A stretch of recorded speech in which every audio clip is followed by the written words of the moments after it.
You're watching the KOAM Morning News on Fox 14. Right now at 7, local community members held a tailgate fundraiser for those who experienced an unexpected loss. Also, people in Carthage come together to show their support for a local veteran in need. And it's going to be breezy today, partly to mostly cloudy skies. A look at that forecast to get you out the door is coming up. The 4 states' most watched news starts now. Well, good morning and welcome to the KOAM Morning News on Fox 14. I'm Elise Snowy. And I'm Chris Warner, just after 7 o'clock on this Monday, October the 28th, 2024. Halloween just a few days away, and by the time we get there, it will feel very spooky, very Halloween-like. Yes, it will. But until then, it's going to be hot. Certainly it will be very hot. We'll talk about more of that in just a moment. Yes, absolutely. Well, a local veteran dealing with medical complications is facing a needed surgery in November. And while we didn't have the chance to speak with him directly, KOAM's Mitch Adams has more from the people who came together to show their support. Especially Aaron, he's shocked at, the community and our friends and family that have come together and done this. Like, we asked, what do you need us to do? And they're like, show up. Around 15,000 people call Carthage home. And when someone in the community is going through tough times, it's a no-brainer to do what you can and help. Aaron Sparlin is a husband, a father, a Marine combat veteran, and a resident of Carthage. As a kid, Aaron was all boy and enjoyed hunting and fishing, but his mother, Roberta Riley, was nothing but surprised when he wanted to join the military. He's very quiet and very easygoing.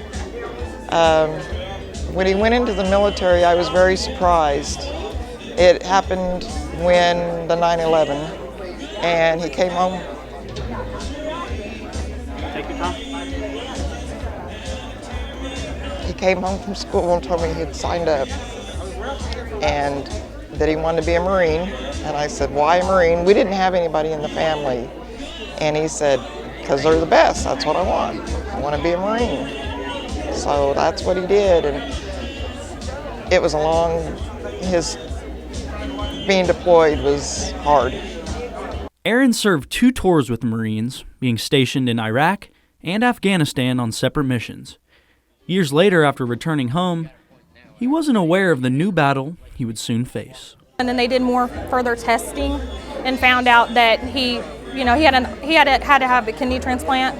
And then what they did is it's an auto kidney transplant, so they took his own kidney and placed it underneath his kidney. He went from 165 pounds down to 125 when we were at the hospital. I mean, he's lost a lot of weight, a lot of muscles. So it's going to be a while for him to build back up to where he can do anything. Sparlin's resilience and work ethic keeps him moving, and all he can think about is getting back on the job and helping people in need. His medical journey has taken a toll on him, but he still maintains a positive outlook despite the conditions. He is a very dedicated person. He is caring, kind. He will do anything for anybody. He doesn't care what it is. Right now, with everything going on in North Carolina and stuff, he wants to go help and he can't. And it literally kills him that he can't go help. Aaron has a long road to getting back to work, but with a positive mind and support from friends and family, the road will not be walked alone. In Carthage, Missouri, Mitch Adams, KOAM News. Well, Sparlin's wife, Bethany, said that after recovering from his neck surgery, he'll want to return to his job in Carthage as a construction worker. Certainly an impressive young man, an impressive story, and an impressive journey, and an impressive group of people coming together to help him. Well, we've got impressive winds across the area. Already a bit gusty this morning, and it will be increasing as we head through the morning and afternoon. Let's start, though, with a quick look outside from our camera. Downtown Pittsburgh, we've got some partly to mostly cloudy skies out there, and the same from our camera 7th and Range Line in Joplin. We're getting a little more daylight. You can see some of those clouds out there. MoDOT camera 20th and Range Line looking good as well. We'll head over to the KDOT camera 69 East 520th Avenue. Looking good. Here's what's not looking good, the winds for today. As such, we do have red flag warnings for parts of southeast Kansas, northeast Oklahoma through 8 this evening. In the red flag warning zones, it is too dry. It is overly dry. It's going to be very windy, which means any kind of a fire that's out there will spread very rapidly. So no outdoor burning. And in all honesty, that's really the case across the entire region for the next few days. It is dry and it is going to be very windy. Wind advisories through 8 o'clock as well for all of southeast Kansas and most of northeastern Oklahoma. In the advisory zones, winds could gust upwards of 50 miles an hour out of the south. Outside of the advisory zones, winds still gusting 40 miles an hour, potentially up to 45. Outside of that, again, partly to mostly cloudy skies, and if the wind's not enough to tickle your fancy, well, we could potentially tie or break some record highs today with how hot it's going to get, especially the further west you go, where temperatures will be pushing pretty close to 90 degrees. By 8 o'clock this evening, that's not a lot of cooling taking place. Of course, we should be in the 40s now. We are not. 64 in Joplin, 59 in Pittsburgh, and around the region, some upper 50s still holding on here and there, but most of us now low to mid 60s as we get this Monday underway. So again, the forecast is straightforward for today. Partly to mostly cloudy skies, hot, mid upper 80s for our highs, and those winds gusting anywhere from 40 to 50 miles an hour, so make sure you're holding on to the wheel, because even a regular sized vehicle is susceptible to 50 mile an hour winds, so just stay alert out there. It is going to be windy tonight. It is going to be windy tomorrow. It is going to be windy tomorrow night. It is going to be windy Wednesday. And then a cold front comes in. That's going to shake things up for us. Details on that in the full forecast here in just a few more minutes. Elise? All right, thanks, Chris. Well, the Ascension Living via Christie Village in Pittsburgh held a trick-or-treat yesterday in their courtyard area. Now, around 15 people were out handing candy to trick-or-treaters, and the trick-or-treat is a way for those in the assisted living facility to engage with kids in the community. Elks Lodge number 861 in Webb City held a tailgate fundraiser for some of their members who experienced an unexpected loss. Now, the fundraiser was also a cook-off, and the prize was bragging rights. Attendees could buy a bracelet and sample food from the 12 entries and vote on the best one. They also got to enjoy the Chiefs versus Raiders game. Being an Elks member is more about, it's more than just getting together and having fun. It's really coming together in a time of need and supporting each other and helping each other through difficult times. Another way they raised funds was with a gun raffle. Well, Joplin Jeep Junkies partnered with Cece's Pizza to hold their annual Trick or Jeep. Around 12 Jeeps participated, giving out candy to local children. In return, kids would vote on whose Jeep was the best decorated, and whoever won the most votes wins the People's Choice Award for the event. Each Jeep also had its own theme, ranging from scarecrows to dinosaurs. Joplin Jeep Junkies is a club that comes together to support our veterans in the community, and so we're just here to once again just be a part of the community and just come together as a Jeep club. We enjoy coming together as a Jeep family, and this is just one way that we do it together.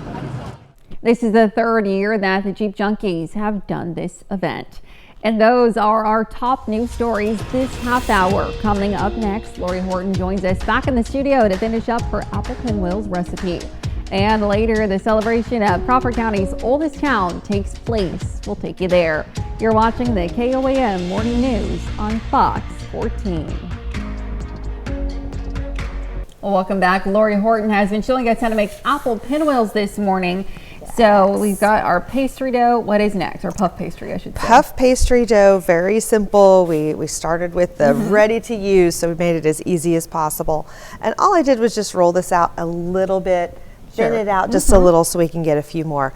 I'm going to cut some pieces out, and this is not a mandatory step to the process, but what it's going to do is give us the opportunity to make some kind of pretty little ones there.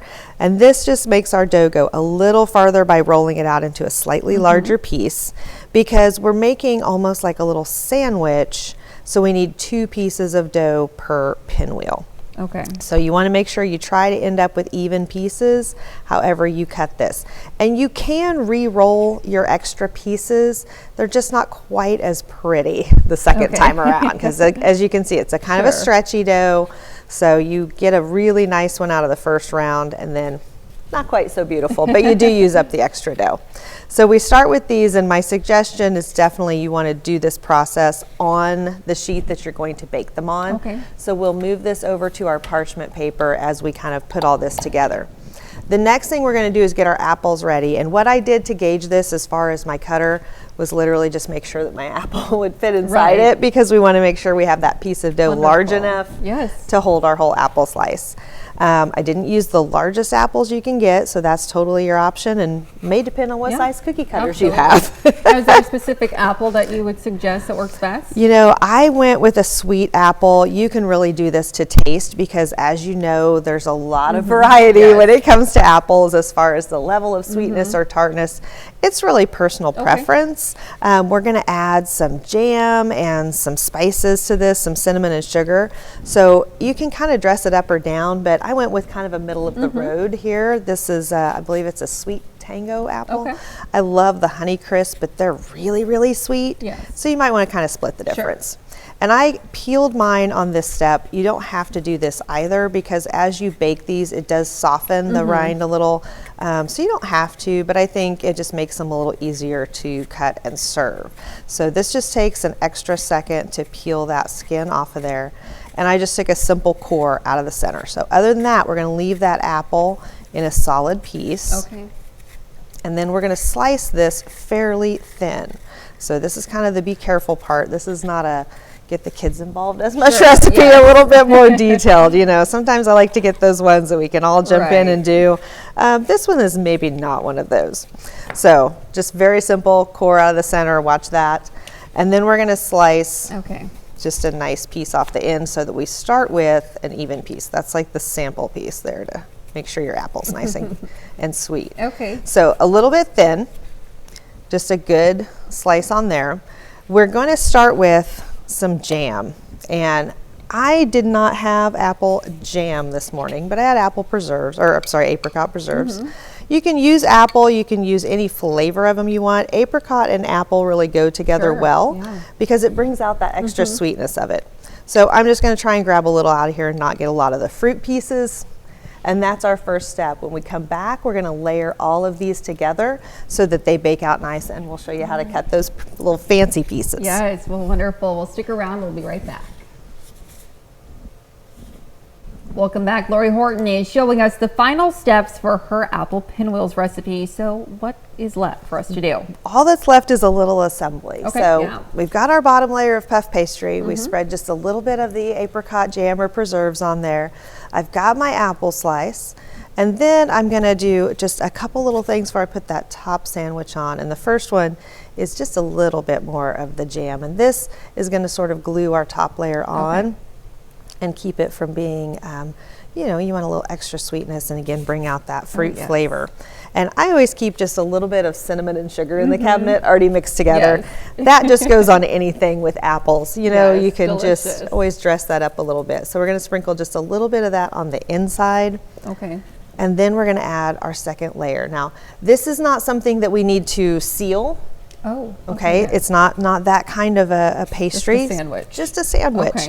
But then we want to make it look a little bit fancy, and this is why we want to do this step directly on the parchment that we're going to bake it on, because it's very awkward to move it after you do it. Trust me, I've learned that one the hard way. If you need a little bit of help when you're cutting, a really good trick is to take a beater and use this to sort of hold and secure the center, and give you that equal division. But all you want to do is cut into this to where you can feel the center of the apple. We're cutting the apple slice. We don't need to go all the way to the center. And I did some that I cut 6 slices in. I did some that I cut 8. It kind of depends on how big your pastry is. You can do it either way. But all you're doing is cutting all the way through both layers and that apple. And you do want a nice sharp knife for this. It's always good to have one nice sharp paring knife in the cabinet if you can keep it back for these sorts of things. We are going to then take these, and if you look at my finished ones here, they've got a pretty little twist to them. They're beautiful. And all we did to do that is take each little section and just flip it upside down. The trick is to flip it the same direction. Sure. All the way around. So if you twist to the left every single time. If you twist to the right, twist to the right. But you want to do that for each individual piece, and it's going to be a little bit funky until you get them all done. And then you can kind of come back and make it nice and round and fix them all up again. The parchment's going to slide around a little bit, but it's not a half a twist. You're just literally flipping them upside down. Yes. And then once you get all the way around, my gloves make it a little bit hard to see as well, but you just want to shape it back into your nice little round, lay them over onto each other. But then the beauty of the puff pastry is we want a really nice golden top to it. So I've got 1 egg here that I just beat a little bit, nothing added to it. And we're going to put that on top. And generally with puff pastry, you do want to do an egg wash before you bake. Get that nice golden color that we have on these guys. And then I sprinkled them again with a little more of my cinnamon and sugar. They baked for about 18 to 20 minutes in a 350-degree oven. And that's when they really get done. They come out with this beautiful golden edges. You see the bottom, you get a little bit of that fruit and jam, and they're perfect fall so recipe. crisp. They're just delicious. They just don't last long. Well, thank you so much, Lori, for being with Absolutely. us this morning. Stick around. We'll be back with more news and weather right after this.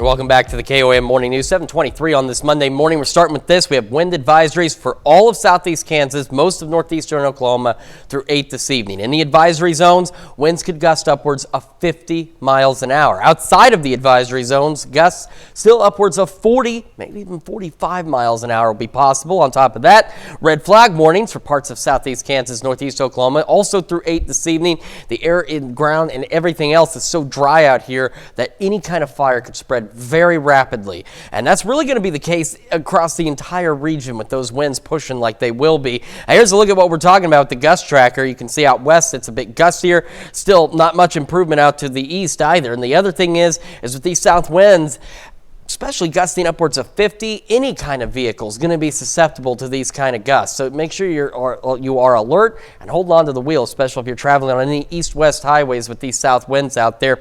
Now the thing is these winds are going to remain gusty tonight, tomorrow night, and Wednesday. They're not going to ease up overnight. In fact, they could even increase across a broader portion of the area as we head into our Tuesday. So more wind advisories, more red flag warnings, absolutely possible as we head through Tuesday and again into Wednesday. Again, take a look at these gusts.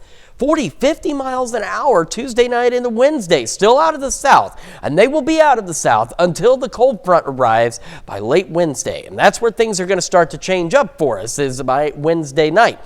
For today, partly to mostly cloudy skies. Temperatures, especially a little further west where it's going to be a little warmer, could potentially tie or break records for us today with how hot it's going to be.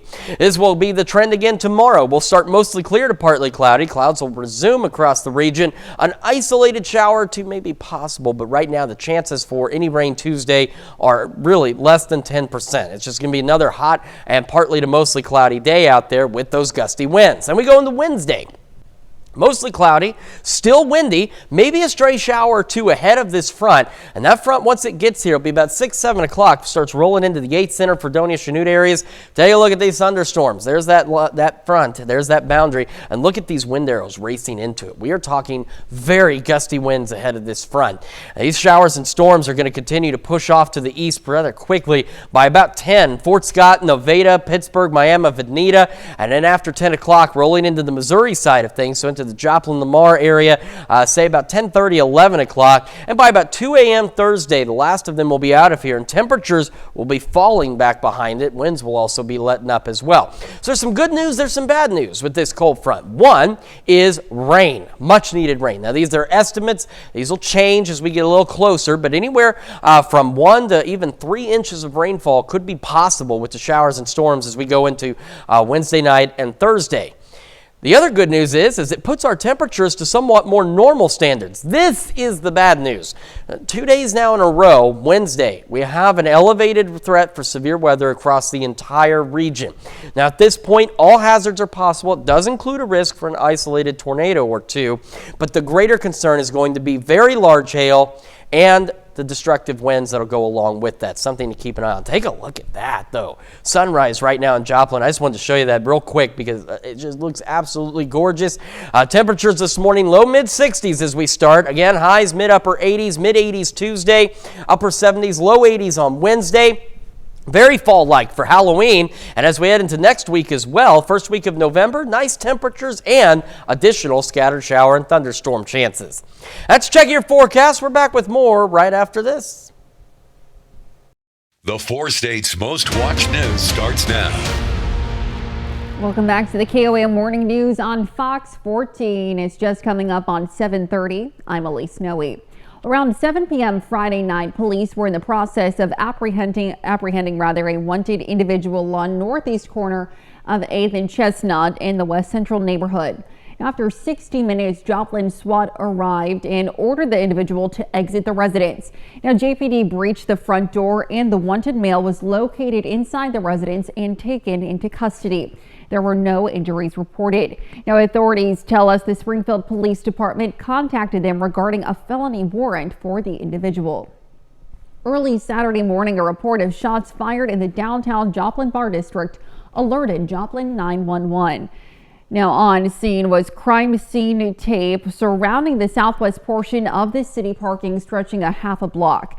Now, an ambulance transported an injured 22-year-old male priority to the hospital. Police tell us he is stable. Detectives arrived on scene and began an investigation. 3 individuals were detained and transported to the Joplin Police Department for questioning. At this time, we have not been told about any charges being filed. Investigators believe there is no further threat to the public. Now let's check in with Chris for a quick look at the forecast. Got an absolutely beautiful start to the day in terms of colors from the sunrise. Take a look from our camera downtown Pittsburgh. Looks great out there, and it also looks beautiful from our camera at 7th and Rangeline. Somebody call Bob Ross, see if he's been putting this together for us, because that's just absolutely gorgeous. Now, unfortunately, it's going to be very windy. We've already seen gusts out there, and the winds are going to continue to increase through the day. MoDOT camera 20th and Rangeline, getting that kind of that orange color across the area with the clouds and sun out there. And the KDOT camera 69 East 520th Avenue. Just south of Pittsburgh, looking good as well. We do have red flag warnings, portions of southeast Kansas, northeast Oklahoma through 8 this evening. Absolutely no outdoor burning within those zones. Conditions are so dry that any small spark could very rapidly increase and spread as a significant fire, so do not do any outdoor burning. Really don't do it anywhere out there. We have wind advisories all of southeast Kansas, parts of northeast Oklahoma, also through 8 this evening. Winds in the advisory areas could gust as high as 50 miles an hour out of the south. Outside of the advisory area, 40-mile-an-hour wind gusts absolutely possible today. Will be a mix of partly to mostly cloudy skies, gusty winds, and temperatures today, especially further west, could tie or potentially break record highs out there. Going to be very hot. Temperatures right now, though, not bad. 64 in Joplin, 60 in Pittsburgh. Of course, not where we're supposed to be for this time of year, as we're into still some upper 50s, but the majority of us low to mid 60s as we kick off this Monday. Again, a mix of partly to mostly cloudy skies, very windy, highs mid upper 80s. That's going to be windy tonight, tomorrow. It's going to be hot tomorrow. It's going to be windy tomorrow night. It's going to be windy Wednesday. We have that cold front. If you haven't heard about it, it's bringing some big changes to the area. Details here in just a few more minutes. Elise? All right. See you soon, Chris. Thanks. Well, the annual American Heart Association 4 States Heart Walk took place in Joplin Saturday morning. Now, the American Heart Association Heart Walk is a tradition in Joplin that increases awareness and raises funds for victims of heart disease and stroke. Now, organizers set a goal of $60,000 in donation, and at last check, the number is a little over $41,000. Sponsors and attendees gathered to take part in the festivities, including a CPR training exercise, a mascot race, and a Halloween costume contest. We support the American Heart Association, and every year Freeman contributes and helps raise funds for heart and stroke families. We do fundraisers to raise donations, and then we have different teams, and we come and we participate in the Heart Walk every year.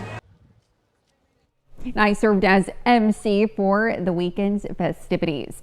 Well, the Spivak Center for the Arts hosted a caricature painting event based on the style of Tim Burton. Rachel Cabral, a local artist, showed some examples of Burton's work and then gave the class time to paint their own self-portraits in the specified style. I'm trying to become an art teacher just to share my love of art and just to find like my people, because you know, friends and family who I love very much maybe don't have much interest in painting, so it's fun to find like-minded people that enjoy the same stuff that I do. Cabral said that one of the main reasons she teaches this type of art is that any mistakes can often be turned intentional. Mercy Hospital in Joplin held their Track or Treat event Saturday afternoon. Now, different departments at the hospital set up walk-through booths and handed out candy to children and their families. Now, this year's turnout ended up being massive, with thousands of people in line in full costume. We actually started a little early because the lines were backing up. We had people in line at 1 o'clock, and we kicked off at. We were supposed to kick off at 2. We kicked off about 15 minutes early. Now, Mercy will not be celebrating Halloween. Will not only be celebrating Halloween this year, rather. Officials say that they plan to hold events for the upcoming Christmas season as well. Well, the Crawford County Mental Health Center hosted its annual trunk or treatment Saturday at Meadowbrook Mall in Pittsburgh. Now, the organization says the event is a way to raise awareness for health facilities around the Pittsburgh area. 27 area organizations teamed up to give out candy. You get to get like lots of candy, and it's fun because you get to dress up. I think my favorite part about today is obviously seeing the kids having such a good time. Rain or shine, they get to come into Meadowbrook Mall and they get to do a trunk or treat. But really, the focus of this event is to put them in touch with health and wellness resources, because we want a healthy community in Pittsburgh. Now, there was an expected 1,000 attendees. Well, Crawford County residents celebrated their oldest city Saturday at a town once known as Cato. Currently, some of what remains of the town are an old church, schoolhouse, and a stone bridge. Attendees could learn what life was like in early Crawford County. Kids could also take an orthography lesson in the schoolhouse, and a lunch of cowboy stew was served, and musical entertainment was provided. I hope that people will come out to Little Cato. It's beautiful out here. It's out in the middle of nowhere, but it's a gorgeous drive. And take in some history of our area. It's important to know history in order to understand the present. Cato was first settled in the 1850s. And that's a look at our top news stories coming up this half hour on the KOAM Morning News. We'll see how a group of students are working towards creating a more diverse selection of emojis. In Consumer Watch this morning, McDonald's announced that the Quarter Pounder will be back on the menu at all locations sometime this week. The fast food giant said testing found that there was no E. coli present in the company's beef patties. Federal regulators believe an E. coli outbreak that has sickened 75 people in 13 states, killing one, may be linked to the slivered onions on the product sourced from a Taylor Farms facility in Colorado Springs. McDonald's says it has stopped using onions from that facility indefinitely. Well, Venom: The Last Dance bounded to the top of the weekend box office, though it earned a weaker than expected $51 million domestically. Smile 2 came in second with just over $9 million, and Conclave debuted third, earning a projected $6.5 million. And today, first responders can head to Krispy Kreme for a free small coffee and a donut to mark First Responders Day. Now, there's no purchase necessary for the deal, which is limited to one per person. And those are our top consumer stories. Let's take a look at the market prices before the opening bell.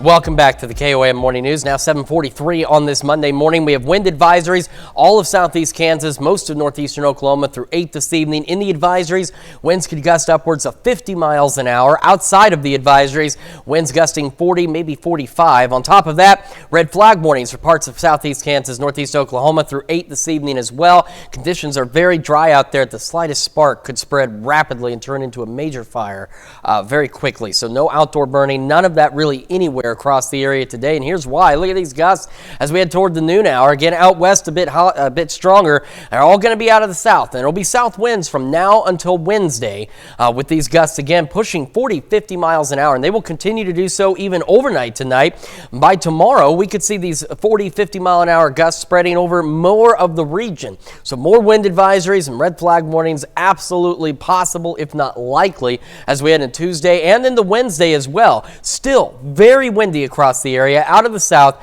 ahead of a cold front. It's going to bring us some changes out there. So let's talk about that too. Now today, we're looking at a mix of partly to mostly cloudy skies, very windy as we just talked about, and temperatures today, especially out further west, could tie or even break record highs out there. It's going to be a very hot day.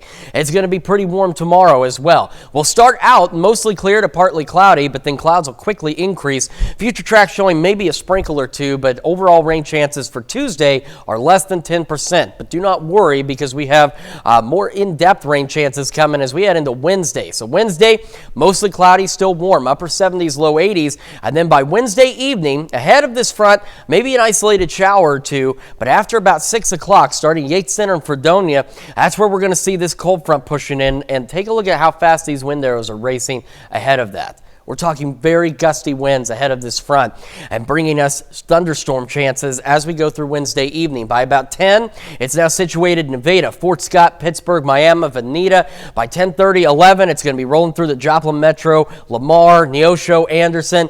And by about 1 a.m., the last of it exiting the Monette, Cassville, Bentonville areas.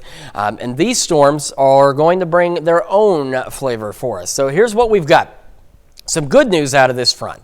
The thunderstorms expected to bring some good rainfall across the area. Now again, these totals will be updated as we get closer. The estimates at this point put us anywhere from 1 to 3 inches for most of us with the thunderstorms late Wednesday into Thursday. The other good news is it puts our temperatures in check, brings us back down to more fall-like levels. We'll be just a pinch above normal, but not significantly so.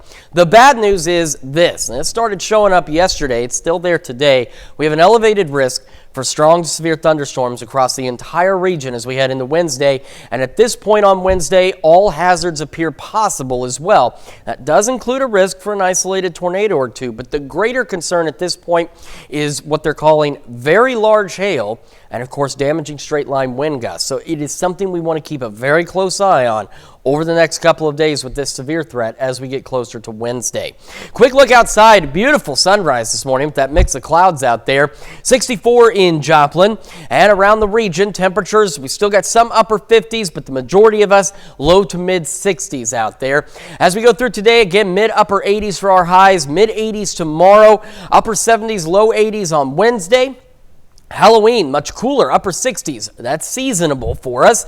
As we head beyond that, just a little above normal, low 70s. But the first week of November, a wet week. More scattered showers and thunderstorms across the area, bringing additional much-needed rainfall. That's Check Your Forecast. We're back with more right after this. Well, there are nearly 4,000 emojis to help people express themselves online, but none of them feature black or mixed race hairstyles. Now, a group of young design students is determined to change that. Tina Kraus has the story from London. These young campaigners each have their own hairstyle, but when it comes to expressing their do in the digital world, they say there's not one emoji that works. As a black creative and someone who's constantly changing their hair, this campaign is really personal to me. This London youth group wants to break down beauty stereotypes with the first ever emojis featuring afros, braids, cornrows, and locks. I feel like there's a negative stereotype around coarser hair textures amongst like afro hair. Especially in a school environment, it's things like people wanting to touch your hair, talk about your hair. It will make you feel like you don't belong. Students started sketching styles, revealing how they'd like to be seen in a bid to tackle texturism, a form of discrimination where Afro hair is perceived as unprofessional, unattractive, or unclean. There were so many different designs. It was so hard to just narrow it down to just 4, just because black and mixed race hair is so diverse. And my emoji wasn't quite complex to draw, as it was just an afro, but it was nice to see how it came out. Designers will submit their symbols to the California group that approves or rejects new ones. There's a lot of history behind our hair. We take a lot of time to do our hair. So for us, you know, it's important and want it to be seen in a positive light. They're hoping their creative and inclusive emojis will make the cut. Tina Kraus, CBS News, London. Well, the community group is asking others to help promote their cause by searching Afro hair emoji on social media to boost data when they submit their emojis next year. Certainly an interesting project, and a lot of creative designs out there. I mean, there was a day, you know, the emojis weren't even faces. They were just a colon and a little parenthesis. Yeah. And they've evolved quite a bit. Certainly have. Well, something else that's evolving is the wind. Now, for folks like me, it's not a problem. Folks like Elise, though, it's going to be a bit difficult out there. Quick look, we have wind advisories across all of southeast Kansas, parts of northeast Oklahoma through 8 tonight. Winds in the advisory zones could gust up to 50. Outside of that, they're going to be gusting up to 40. Red flag warnings, parts of Kansas and Oklahoma as well through 8 p.m.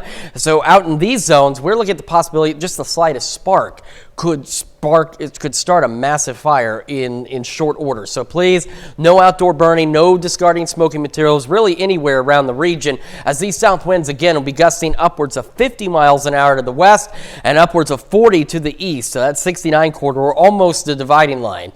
Now the thing is these winds will be gusty overnight tonight. In fact, they may even increase towards sunrise tomorrow. They'll continue out of the south tonight, tomorrow night, and into Wednesday. And between tomorrow and Wednesday, again, more of those gusts, anywhere from 40 to 50 miles an hour, will be common across the region. And that's ahead of a cold front Wednesday. It's going to bring us some changes as well. So it's something to keep in mind out there. It's going to be very windy for the next few days. Today, we're looking at a mix of partly to mostly cloudy skies. Temperatures, especially further west, could potentially tie or break record highs. But what I want to skip to here is going to be Wednesday evening after, say, about 6 o'clock. We have that cold front coming in, and that's going to bring us an opportunity for thunderstorms, and it's also going to bring us cooler weather as well. So like I said, we're skipping right ahead here. There's those thunderstorms. Yates Center, Chanute, Fredonia by 8 o'clock. Fort Scott, Nevada, Pittsburgh, Miami, Veneta by about 10, and pushing into the metro area after that. And some of those storms could be strong to severe with an elevated risk as we head into our Wednesday across the entire area. We'll have another look at your forecast news you need to know right after this. Well, here's a check of today's top headlines, the news you need to know before you head out the door. Around 7 p.m. Friday night, police were in the process of apprehending a wanted individual on the northeast corner of 8th and Chestnut in the West Central neighborhood. After about 60 minutes, Joplin SWAT arrived and ordered the individual to exit the residence. JPD breached the front door, and the wanted male was located inside the residence and taken into custody. There were no injuries reported. Well, early Saturday morning, a report of shots fired in the downtown Joplin Bar District that alerted Joplin 911. An ambulance transported an injured 22-year-old male priority to the hospital, and police tell us he is stable. 3 individuals were detained and transported to the Joplin Police Department for questioning. At this time, we have not been told about any charges being filed. And the annual American Heart Association 4 States Heart Walk took place in Joplin Saturday morning. The American Heart Association Heart Walk is a tradition in Joplin that increases awareness and raises funds for victims of heart disease and stroke. Organizers set a goal of $60,000 in donation, and as last check, the number is a little over $41,000. Sponsors and attendees gathered to take part in the festivities, including a CPR training exercise, a mascot race, and a Halloween costume contest. All right, highs today. Some of us could even break records as we go mid-upper 80s near 90. Partly to mostly cloudy skies, winds gusting 40 to 50 miles an hour out of the south. Those gusty winds continue through the evening and overnight back into the upper 60s, low 70s. Hot and breezy again tomorrow. Breezy again Wednesday. Cold front late Wednesday will bring us showers and thunderstorms, some of which could be strong to severe. So it's definitely something we want to watch. But it also bring us maybe 1 to 3 inches of rain and fall-like temperatures, more showers and storms next week. Alrighty. Well, air travelers arriving in Orlando get an unexpected welcome from a massive alligator. Now, a passenger captured the moment when, as he arrived at Orlando Executive Airport, he and other travelers spotted a very large alligator wandering on the tarmac. Onlookers believe the gator was about 10 feet long. Footage shows an airport employee trying to shoo the, wow, that's bravery, shoo the animal away. Just go up. Yeah, there he goes. Go on now, get. Maybe he's part of the ground crew. Anybody think about that? You know, I don't even want to know. I can't Just even imagine. the fact that there's a guy out there just going up to this thing casually going, shoo, go on now, get, like it's a stray puppy. I mean, come on. That's insane. Really is. Well, thank you all so much for letting us put the good into your morning. We will be back with more news and weather today at noon. Have a great rest of your morning.